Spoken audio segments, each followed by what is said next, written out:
नहमदुहु व नसल्ली अला रसूलिहिल करीम। मसला ख़ता के हवाले से मेरा ये तीसरा लेक्चर है।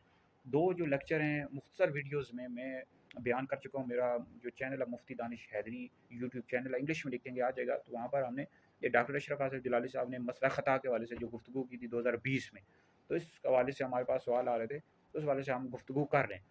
तो डॉक्टर अशरफ हासिफ जलाली साहब ने जो गुफ्तगू की थी मसला ख़ता के हवाले से, वो हमने तफसील के साथ, मेरी वीडियोज़ यूट्यूब पर मौजूद है, आप सुन सकते हैं। तो उसमें एक सवाल ये भी आया कि इन्होंने तफसीर कबीर के हवाले से एक कौल बयान किया कि उसमें लिखा हुआ है कि हज़रत सैयदना सिद्दीक़ अकबर रज़ियल्लाहु ताला अन्हु ने हज़रत सैयदा फ़ातिमा रज़ियल्लाहु ताला अन्हा के हवाले से फरमाया कि हम आपका जो कौल है यानी इसको दुरुस्त नहीं समझते, यानी जो बाग़ फ़तह का मुतालबा कर रही थी, तो इस हवाले से इन्होंने कौल बयान किया जो तफसीर कबीर में मौजूद है।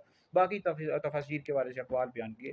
तो मैं पिछली भी वीडियोज़ में बयान कर चुका हूँ कि अक़वाल जो मुहक्किक होता है ना, वो जब मुताला कर रहा होता है तो उसकी नज़र से कई अक़वाल गुजरते हैं, अक़वाल बयान करता है, ठीक है जी।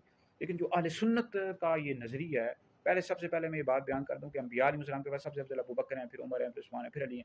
जो शख्स मौला अली को अबू बकर उमर से अफ़ज़ल बताया, ऐसा शख्स गुमराह दीन और अहले सुन्नत से खारिज है। तो दूसरी बात यह है कि अहले सुन्नत का ये भी अक़ीदा है कि अंबिया अलैहिस्सलाम व फ़रिश्ते ये मासूम हैं, ठीक है। बाकी सहाबा हों, अहले बैत हों, ये महफूज़ हैं, मासूम नहीं है। तो ये जो अक़वाल होते हैं मुहक्किक पेश करता है, लेकिन जो अहले सुन्नत की अकायद की कुतुब हैं, उसूल की कुतुब हैं, मुतून की कुतुब हैं, उनमें ये नहीं लिखा हुआ कि उनसे ख़ता इज्तिहादी वाक़ई हुई, ठीक है जी। जैसे ये जो मसला है कि हक़ पर मौला अली अल-मुख्तार रज़ियल्लाहु ताला अन्हु थे, अमीर मुआविया रज़ियल्लाहु ताला अन्हु से ख़ता इज्तिहादी वाक़ई हुई। ये आला हज़रत ने फ़तावा रज़िया जिल्ला 10 में भी लिखा है, फ़र्क़ मरातिब बेशुमार हक़ बदस्त हैदरे कर रहा। ये खुद आला हज़रत ने लिखा है कि हक़ मौला अली की तरफ था। ये बात, अब ये जो मसला है, ये अहले सुन्नत की अकायद की उसूल की कुतुब में लिखा हुआ है। फ़तहुल बारी पढ़ लो, अल-बिदाया व निहाया पढ़ लो, सब में मौजूद है।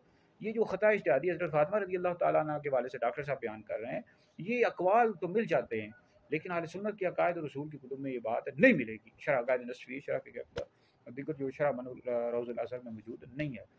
तो अब इनके जो शागिर्द हैं वो किसी को राबज़ी कह रहे हैं, किसी को तफ़सीली कह रहे हैं। भाई इस तरह की बात ना किया करें। हम डॉक्टर साहब से सवालात कर रहे हैं कि आप ये मसला 4-5 मिनट में ख़त्म कर सकते थे, आपने इतना तूल दे दिया। आप दिखा देते शरह अक़ाइद नस्वी से, शरह फ़िक़्ह अकबर से, जो बड़ी अहले सुन्नत की, मसला खुद ब खुद ख़त्म हो जाता है। आपने मसला दिखाया नहीं। फिर पीर मेर अली शाह साहब रहमतुल्लाह अलैह की किताब का हवाला दिया, उन्होंने इम्कान लिखा और इन्होंने वक़ूअ अपनी तरफ से कह दिया, ठीक है जी। तो इसमें ये है कि अब ये तो पीर मेर अली शाह साहब रहमतुल्लाह अलैह बता सकते हैं ना कि इम्कान उन्होंने मुराद लिया है, वक़ूअ मुराद लिया है। अब डॉक्टर साहब ने अपनी तरफ से वक़ूअ लगाया है। तो लिहाजा हम डॉक्टर साहब से ये कहते हैं कि आप इस तशवीश को ख़त्म करें। अभी भी तशवीश है, तशवीश 4-5 मिनट में आप ख़त्म कर सकते हैं। अहले सुन्नत की अकायद की कुतुब, उसूल की कुतुब से दिखा दें, मसला खुद ब खुद ख़त्म हो जाएगा।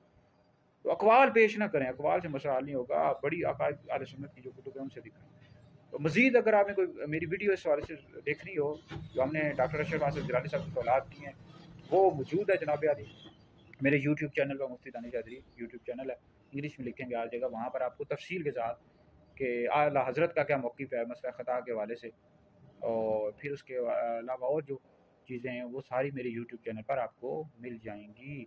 बहरहाल डॉक्टर साहब तक ये वीडियो पहुँचे तो हम उम्मीद करते हैं सवालात के जवाब देंगे और मुख्तसर दें। ये लंबी-लंबी कॉन्फ्रेंसें ना करें। 4-5 मिनट इस मसले को हल कर सकते हैं डॉक्टर साहब अगर चाहें तो।